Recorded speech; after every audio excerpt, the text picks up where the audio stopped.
E aí, hoje a gente vai mergulhar num universo que está bem debaixo do nosso nariz, mas que quase sempre é invisível. O mundo dos parasitas. São seres que, olha, evoluíram junto com a gente por milênios e que até hoje têm um impacto gigantesco na saúde humana. Nessa análise, vamos desvendar as estratégias de 4 deles e entender direitinho como eles nos afetam. O nosso roteiro de hoje é bem direto, tá? A gente começa com uma visão geral e depois mergulha em cada doença. Primeiro, leishmaniose e doença de Chagas, que chegam na gente por picadas de insetos. Depois, giardíase e amebíase, que entram pela boca. E no finalzinho, a gente vai ver como encontrar esses invasores e, o mais importante, como construir a nossa defesa contra eles. E aqui que fica a grande pergunta, né? Como é que pode organismos tão pequenos, todos eles protozoários, causarem estragos tão diferentes? De feridas na pele que não saram a corações que simplesmente param de bater. A resposta, como a gente vai ver, está nas estratégias de sobrevivência deles, que são, sinceramente, inacreditáveis. Ok, vamos começar a organizar as ideias. As doenças que a gente vai ver hoje são o que os cientistas chamam de antropozoonoses. É um nome complicado para uma ideia bem simples. São doenças que circulam entre os animais e que, por acidente, acabam pulando para nós humanos. Para facilitar, vamos dividir nossos alvos em 2 grupos. Aqueles que usam insetos como tipo de delivery e os que pegam carona na água e na comida que a gente consome. Começando pelo primeiro grupo, o do delivery por insetos, temos a leishmaniose. Ela está aí presente em mais de 90 países e o culpado é um protozoário do gênero Leishmania. Mas o ponto-chave aqui, o verdadeiro entregador é esse carinha aqui, um inseto minúsculo conhecido como mosquito palha. É ele quem faz a ponte entre o mundo animal e o nosso. E aqui tem um ponto que é crucial entender, viu? A doença é infecciosa, claro, mas não é contagiosa. Ou seja, não passa de uma pessoa para outra. É preciso ser picado pelo mosquito infectado. Ponto final. E a partir daí, a doença pode seguir 2 caminhos bem distintos. Um que ataca a pele e as mucosas, que é a forma tegumentar, e outro, bem mais perigoso, que vai direto para os órgãos internos, a forma visceral. O fascinante nesse ciclo todo é que nós, humanos, somos quase que coadjuvantes na história. O ciclo principal acontece lá, na natureza. O mosquito palha pica um tatu, um gambá, que são os reservatórios naturais, e se infecta.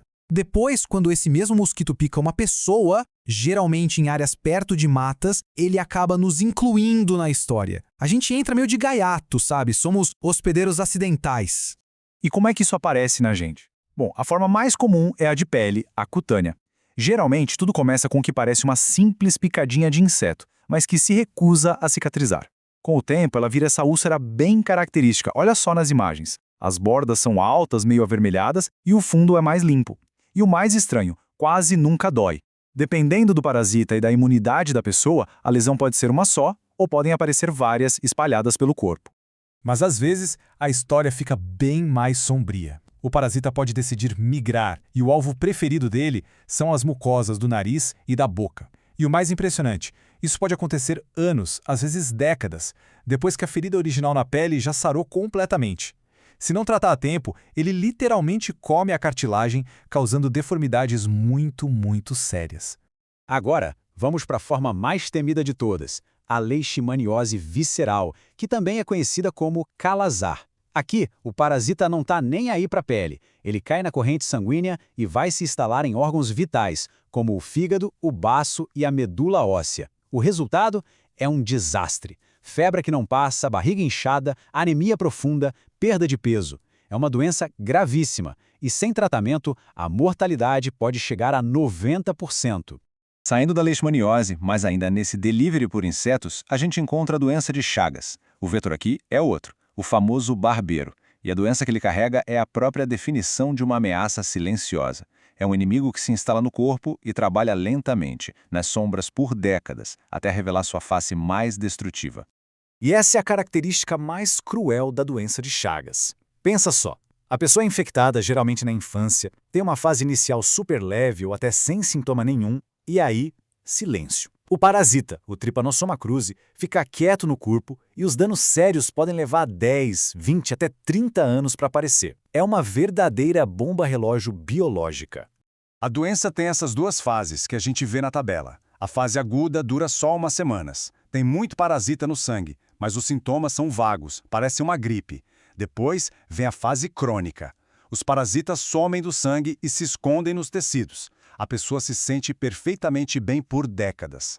É a chamada forma indeterminada, um período de calmaria antes da tempestade. E essa tempestade chega para cerca de 30% das pessoas infectadas. E aqui a gente vê os alvos preferidos do parasita.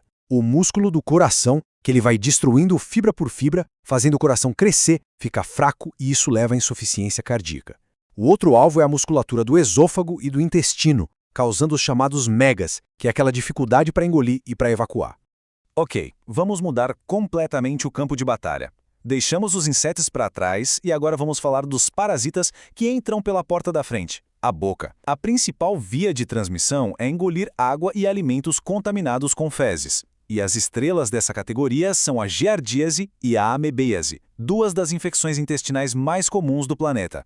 Esse quadro aqui resume perfeitamente as diferenças e semelhanças. Olha só, a giardia ataca o intestino delgado. O resultado? Uma diarreia bem gordurosa com muitos gases que impede a absorção de nutrientes. Já a ameba, a entamoeba histolítica, prefere o intestino grosso e quando resolve atacar causa disenteria, com sangue e muco nas fezes. Mas olha o ponto em comum. Na maioria das vezes, a pessoa infectada não sente absolutamente nada. As fontes de contaminação são um grande lembrete da importância do saneamento e da higiene. Água de poço sem tratamento, aquela salada mal lavada, mãos que não viram água e sabão, até um mergulho inocente numa piscina com pouco cloro pode ser a porta de entrada. E um detalhe, no caso da giardíase, até o nosso cãozinho pode ser uma fonte de infecção.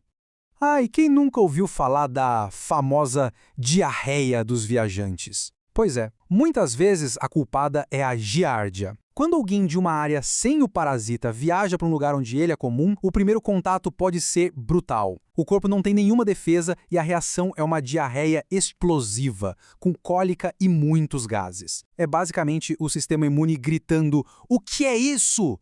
Certo. Então como é que os médicos fazem para encontrar esses criminosos microscópicos? O diagnóstico é um verdadeiro trabalho de detetive. Cada parasita age de um jeito e se esconde num lugar diferente, então as ferramentas de investigação precisam ser bem específicas para cada um. No caso da leishmaniose de pele, os detetives têm duas pistas principais. Uma é esse teste de pele que a gente vê na imagem, que mostra se o sistema imune da pessoa já conhece o parasita. Mas a prova definitiva, o flagrante, é raspar um pedacinho da borda da ferida e olhar no microscópio para achar o parasita ali, escondidinho nas células. Para os parasitas intestinais, a cena do crime são as fezes. Mas aqui tem um truque. Os parasitas não liberam seus cistos, que são as suas formas de resistência, todos os dias. A liberação é intermitente. Por isso, um único exame negativo não descarta a infecção. O ideal é coletar várias amostras em dias alternados para aumentar muito a chance de pegar o invasor no pulo.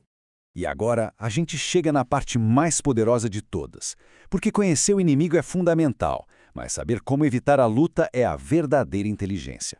A prevenção é o nosso melhor escudo e as estratégias são todas focadas num único objetivo: quebrar o ciclo de transmissão desses parasitas. E as medidas são muito lógicas. Olha só, para as doenças que dependem de um vetor, o foco é evitar a picada e controlar o inseto. Repelente, telas, limpeza do quintal. Já para as doenças que entram pela boca, o foco é saneamento e higiene. Tratar a água, lavar bem os alimentos e o mais básico e eficiente de tudo, lavar as mãos.